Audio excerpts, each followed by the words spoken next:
20 ka mga munisipyo, isa ka syudad, kamo ang naghatag ng dakong kalambuan ng ato probinsya.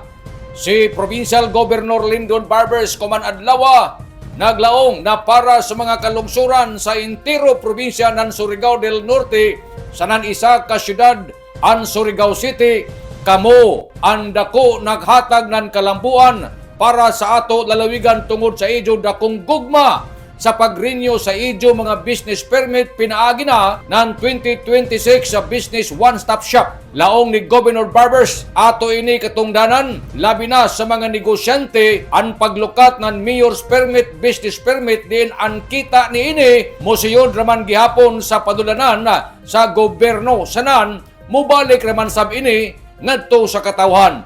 Busa ang Gobernador Milaong, salamat sa idyo pagsanong sa programa ng gobyerno pinaagi sa idyo pag-renew ng mga business permit, mayor's permit, kay ining nakita matud pa ni Gobernador makahatag ini ng dakong kalambuan para sa ato lalawigan.